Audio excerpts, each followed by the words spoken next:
إن الحمد لله نستعينه ونستغفره ونعوذ بالله من شرور أنفسنا ومن سيئات أعمالنا من يهد الله فلا مضل له ومن يضلل فلا هادي له وأشهد أن لا إله إلا الله وحده لا شريك له وأشهد أن محمدا عبده ورسوله يا أيها الذين آمنوا اتقوا الله حق تقاته ولا تموتن إلا وأنتم مسلمون يا أيها الناس اتقوا ربكم الذي خلقكم من نفس واحدة وخلق منها زوجها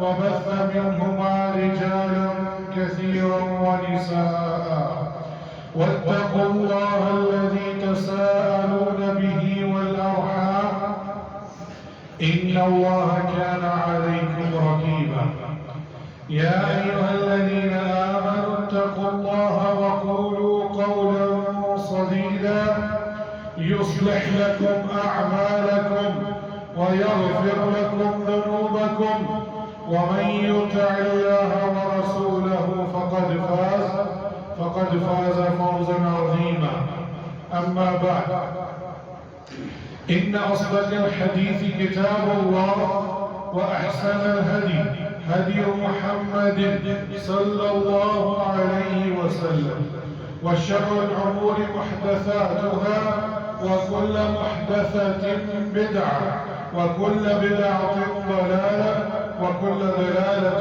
في النار.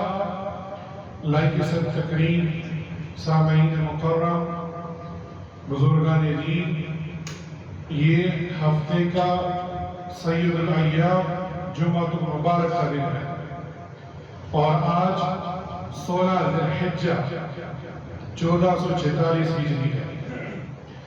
پچھلا جمعہ ہم نے رسول اللہ صلی اللہ علیہ وآلہ وسلم کے خطبہ حجۃ الوداع کے بارے میں جانا. اس کے کچھ نقاط اور پوائنٹس تھے جو باقی رہ گئے تھے. آج ہم انہی بقیہ خطبے کا جو خلاصہ ہے اور اس کے جو رہ گئے تھے پوائنٹس وہ آج مکمل کرنے کی کوشش کریں گے. تو سب سے پہلے اللہ کا ڈر اپنے اندر پیدا کیجیے. اللہ کا ڈر ہی آپ کو برائی سے روک سکتا ہے، اور اگر کوئی شخص برائی کر بیٹھے تو اللہ ہی سے امید لگائے اور دل میں اللہ سبحانہ و تعالیٰ کی محبت ہونی چاہیے. اور دوسری نصیحت، یہ خطبہ حجۃ الوداع یہ ہمارے لیے رہنمائی ہے، ہمارے لیے زندگی گزارنے کا طریقہ ہے جو اللہ کے رسول صلی اللہ علیہ وآلہ وسلم نے 1 لاکھ سے زائد صحابہ کرام کے سامنے یہ ارشاد فرمایا. 9 ذی الحجہ کا وہ دن تھا، عرفہ کے دن. اس میں ایک نقطہ جو ہم پچھلے جمعے بیان نہیں کر سکے تھے، امانت کی پابندی کیجیے. اللہ اکبر. جب ہم امانت کا نام لیتے ہیں تو ہم اپنے معاشرے کی طرف دیکھتے ہیں تو ہمیں افسوس کے علاوہ کچھ نہیں ملتا. اللہ کے رسول صلی اللہ علیہ وآلہ وسلم کا یہ خطبہ حجۃ الوداع انسانی حقوق سے بڑا ہوا ہے، اور یہ بھی ایک انسان کا دوسرے انسان پر حق ہے، خاص حق، کہ اگر اس کو امانت دار بنایا جائے یا اسے کوئی ایسی چیز ایز امانت دی جائے وہ اس پر پورا ہوتا ہے، چاہے وہ چیز کی شکل میں ہو یا کوئی عہدہ ہو یا کوئی جاب ہو یا کوئی تاجر جب اپنا کاروبار کرے تو امانت دار ہو. اللہ کے رسول صلی اللہ علیہ وآلہ وسلم فرمایا، الا خبردار، اللہ اکبر، ومن كانت عنده امانة يؤديها إلى من ائتمنه عليها أو كما قال صلی اللہ علیہ وسلم. خبردار اگر کسی کے پاس امانت رکھوائی جائے تو اسے چاہیے وہ امانت رکھوانے والے کو امانت پہنچا دے. اللہ کے رسول صلی اللہ علیہ وسلم صادق، امین اور امانت دار تھے. یہ ہم کیوں بھول جاتے ہیں؟ اپنی جان دینے کے لیے تیار ہے لیکن آپ کی بات نہیں مانے. آپ کا جو حسن و خلق تھا، آپ کا جو اخلاق تھا، آپ صادق تھے، امین تھے، امانت دار تھے، وہ ہم پیچھے چھوڑ دیتے ہیں. اور یہی اللہ کے رسول صلی اللہ علیہ وسلم نے حجۃ الوداع کے موقع پر فرمایا. اور اسی طرح اللہ سبحانہ و تعالیٰ نے اپنے کلام مبارک میں بھی یہ ارشاد فرمایا یا ایھا الذین آمنوا. اللہ اکبر. کس سے خطاب ہو رہا ہے؟ ایمان والوں سے. یہ میرے اور آپ کے لیے اپنے اندر کے بارے میں جاننا ہے ہم ایمان والے ہیں کہ نہیں. یا ایھا الذین آمنوا لا تخونوا اللہ والرسول. اللہ اکبر. اب اللہ اور اس کے رسول کی خیانت نہ کرو. پہلی چیز کس کی خیانت؟ اللہ اور اس کے رسول کی. پھر کیا فرمایا اللہ سبحانہ و تعالیٰ نے وَتَخُونُوا أَمَانَاتِكُمْ وَأَنْتُمْ تَعْلَمُونَ. اور نہ ہی تم اپنی امانتوں میں خیانت کرو حالانکہ تم جانتے ہو. وَأَنْتُمْ تَعْلَمُونَ سورہ الانفال کی آیت ہے. پہلے اللہ اور اس کے رسول کی خیانت سے کیا مراد ہے؟ وہ کون سی خیانت ہے جو ہم کرتے ہیں؟ سب سے پہلی چیز ہم جلوت میں سب کے سامنے بڑے ہی نیک اور پاسدار ہیں لیکن جیسے ہی خلوت میں گئے آپ نے ساری شریعت کی جو حدود تھی اس کو تار کر دیا. اور حدیث ہے رسول اللہ صلی اللہ علیہ وسلم کہ ایک شخص صبح سے لے کے شام تک نیک اور صالح کام کرتا ہے جیسے وہ خلوت اختیار کرتا ہے وہ ساری جو پابندیاں تھی اس کے اوپر اس کو توڑ دیتا ہے. میں ایک عرب کے عالم ان کو سن رہا تھا. وہ کہتے تھے یہ پہلے دور میں یہ سوچنا تھوڑا ناممکن تھا لیکن اس دور میں جب سے یہ موبائل اور انٹرنیٹ آیا ہے یہ بہت ہی آسان ہے. یہ انٹرنیٹ کے اس دور میں اس سوشل میڈیا کے دور میں کوئی نہیں بچا. بوڑھا ہو، جوان ہو یا بچہ ہو وہ کیا کرتا ہے اس موبائل پہ خلوت کے اندر یہ وہ جانتا ہے یا اللہ سبحانہ و تعالیٰ. اور یہ ہمارے لیے لمحہ فکریہ ہے کہ ہم اپنے بچوں کو اپنے آپ کو بھی اور اپنے بڑوں کو بھی اس خلوت میں جب موبائل میں دیکھیں تو اپنے آپ سے یہ سوال کریں جو میں دیکھ رہا ہوں کیا میں اللہ کا ڈر رکھتا ہوں کہ نہیں. اور یہ سب سے بڑی ہی گمراہی ہے. اور حدیث بتاتی ہے جو اس نے سارا دن نیک کام کیے تھے خلوت میں جا کر اس نے برائی کی وہ سب ہباء منثورا ہوا میں اڑا دیے جائے. اس کی نیکی ضائع ہو گئی. اور پھر کیا فرمایا اپنی امانتوں میں خیانت نہ کرو. اللہ اکبر. جہاں تم لوگوں کو کوئی امانت دی جاتی ہے کوئی گروی کے طور پر اس پر پورا اترو. یہاں آپ کسی بھی شعبے سے تعلق رکھتے ہیں آپ چاہے حکومت کے شعبوں میں جاب کر رہے ہیں یا آپ انفرادی طور پر جاب کر رہے ہیں یا آپ تجارت کر رہے ہیں وہاں امانت کو سامنے رکھنا بہت ضروری ہے. اور آج کے اس دور میں اگر کسی کے پاس جاؤ وہ صبح سے لے کے شام تک جو کام کر رہا ہے اس کی وہ سیلری بھی لے رہا ہے لیکن وہ آپ کا کام نہیں کرے گا. کیوں؟ جب تک اس کو رشوت نہ دی جائے یہ خائن ہے شخص. یہ اپنی ذمہ داری نہیں کما رہا.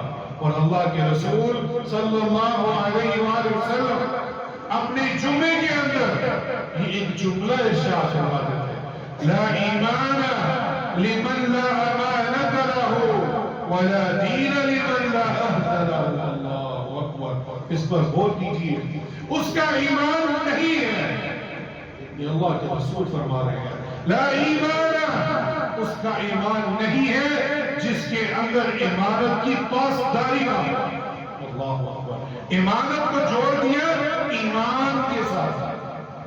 اگر آپ ایمانداری سے کام کر رہے ہیں آپ کے اندر ایمان ہے، اور اگر آپ اس کا ایمانداری کو پاسداری میں خیانت میں بدل رہے ہو پھر آپ کے اندر ایمان نہیں ہے. پھر کیا فرمایا وَلَا دِينَ، اور اس کا دین نہیں ہے جس کے اندر عہد کی پابندی کا احساس نہ ہو. اللہ اکبر. یہ ہم نے عہد کیا ہے لا الہ الا اللہ محمد رسول اللہ.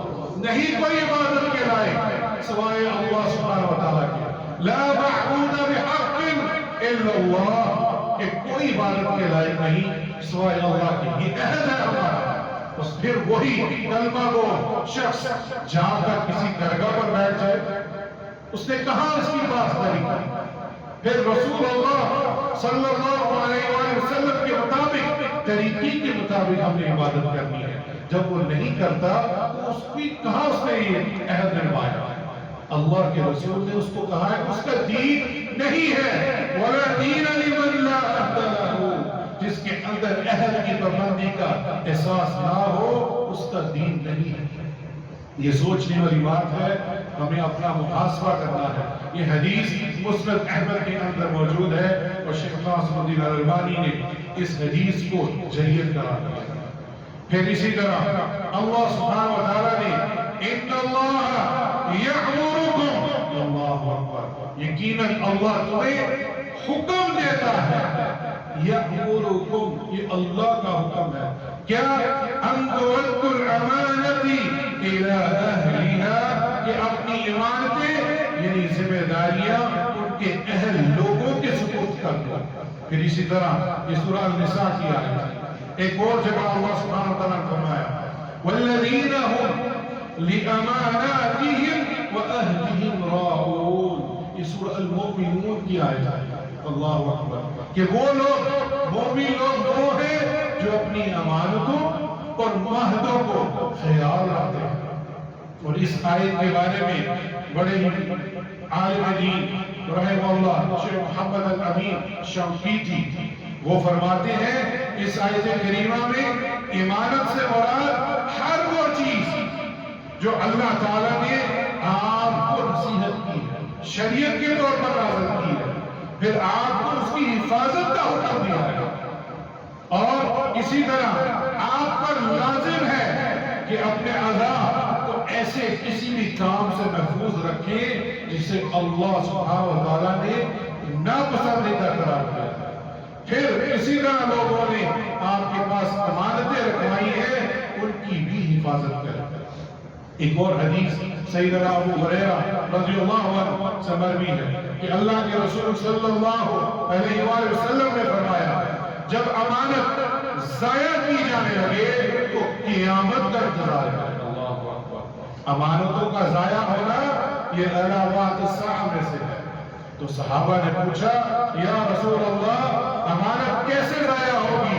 تو آپ صلی اللہ علیہ وآلہ وسلم نے فرمایا جب معاملات کی بات ہو نہ اہل لوگوں کے سپرد کر دی جائے پھر تم قیامت کا انتظار ہے.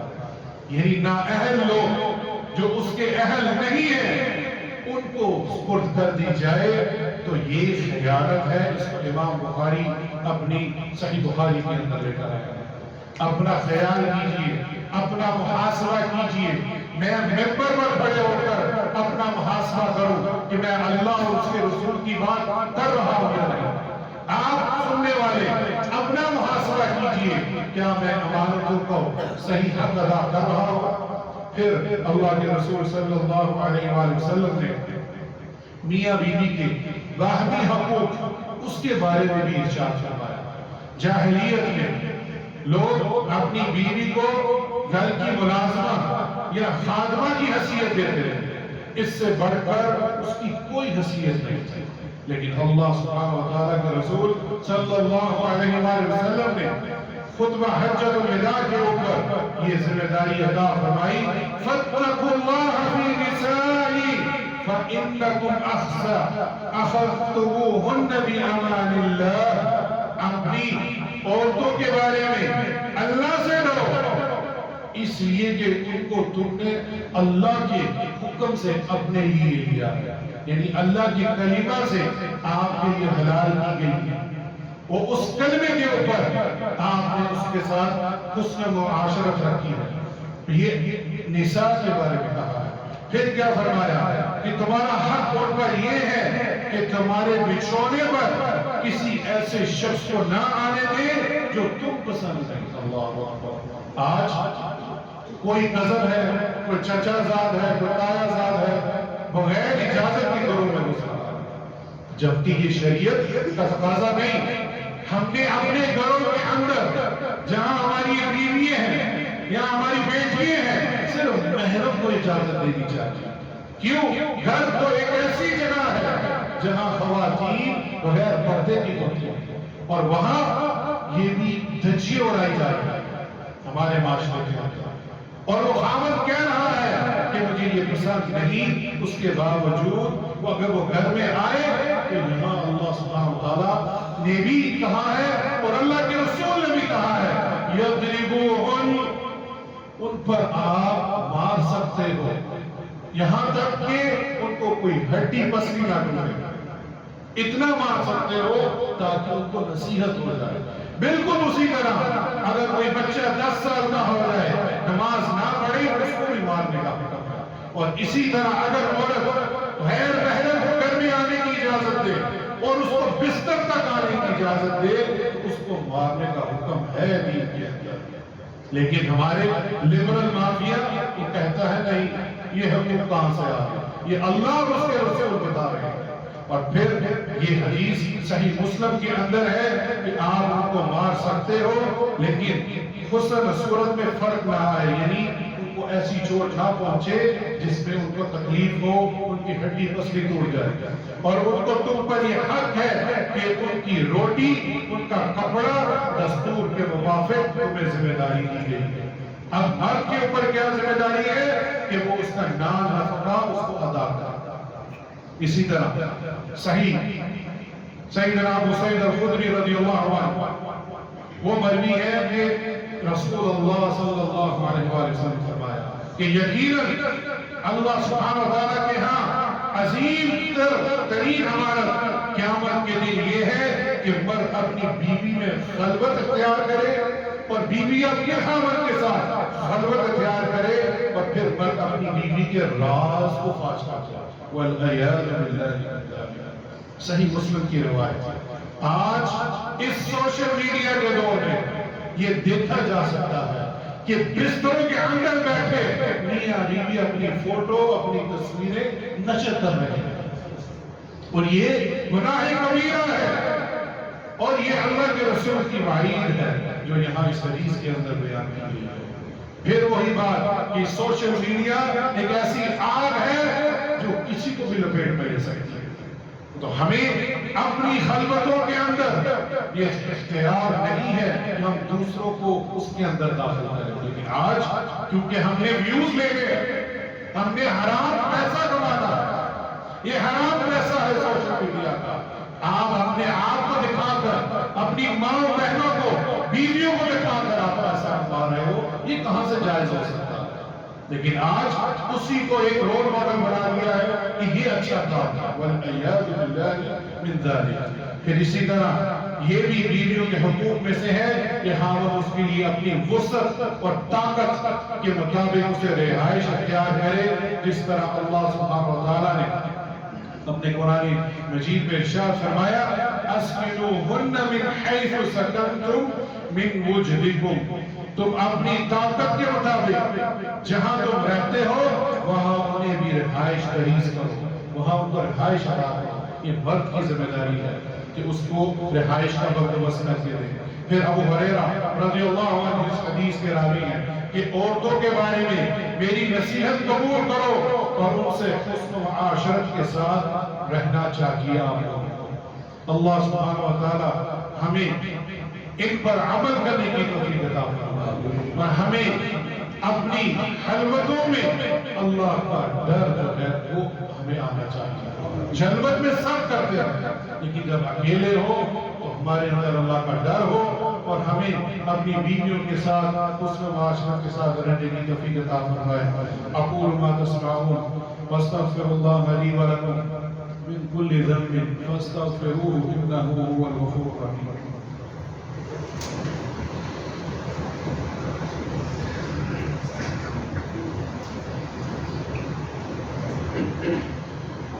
الحمد للہ والصلاة والسلام علی رسول اللہ اما بعد.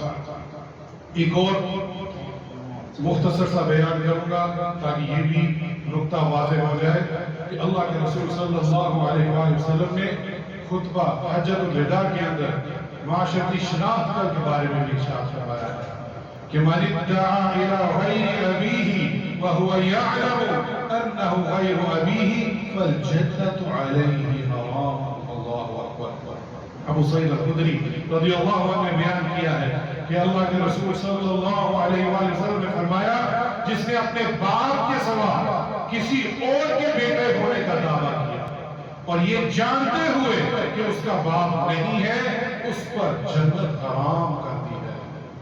یہ امام بخاری اس حدیث کو لے کر آیا. یہ نقطہ کیوں اہم ہے کہ ہمارے معاشرے میں اگر کسی کو بیٹا عطا نہیں کیا اللہ سبحانہ و تعالیٰ نے تو وہ لے پالک لے لیتے ہیں اور اس کو اپنا نام دے دیتے ہیں. یہ حرام ہے.